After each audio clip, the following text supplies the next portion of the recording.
Madame, Monsieur, merci de toujours nous choisir pour vous informer. Bienvenue à cette nouvelle session d'actualité. Retour à Kinshasa de l'aéronef de la présidence de la République après près de 6 ans passés cloués au sol espagnol par l'autorité de l'aviation civile pour non-respect des normes techniques d'entretien telles que voulues par le fabricant et l'OACI. Sur instruction du chef de l'État, toutes les factures de réparation ont été honorées et les pénalités accumulées épongées. Les détails avec nos confrères de la presse présidentielle.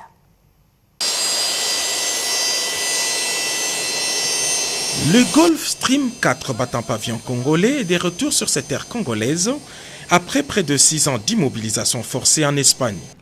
L'affaire remonte à 2016. Les gouvernements de l'époque, principal utilisateur de cet aéronef présidentiel, envoient pour entretien l'avion à Madrid dans un centre de maintenance agréé de l'OACI. Très sollicité et non entretenu, l'avion avait manqué plusieurs crashs au pays. Depuis 2016, l'État propriétaire n'a rien fait pour honorer les factures d'entretien.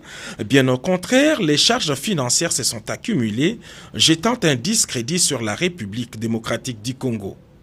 L'affaire avait fait grand bruit dans l'espace aérien européen et des mesures fortes étaient même envisagées contre la RDC.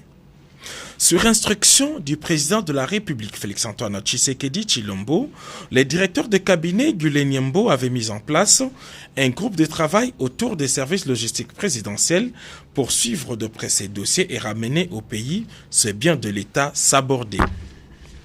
Remis à neuf par les fabricants avec 2 nouveaux réacteurs Rolls-Royce, les Gulfstream de 14 places extensibles ont atterri à l'aéroport de Njili sous le regard admirateur du directeur de cabinet, visiblement soulagé d'avoir à la fois récupéré ses patrimoines de l'État et redoré l'honneur du pays.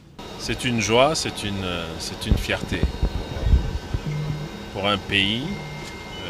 Je pense que ça, c'est un travail que j'appellerais un travail de cohérence. Vous savez, le chef de l'État est en train de remettre notre image partout dans le monde à niveau.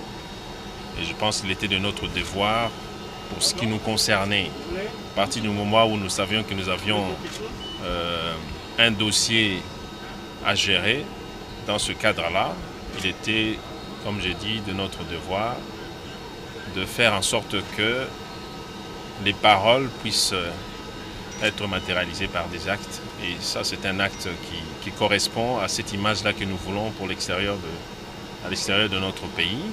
Un avion retenu à l'étranger, je pense que ça ne fait pas très joli. Donc il était vraiment important pour nous que nous puissions faire tout de notre possible pour que cet avion puisse revenir ici. Ce jet privé fait partie des 3000 prototypes produits par Gulfstream à travers le monde et à ce jour, aucun d'eux n'a jamais connu de crash.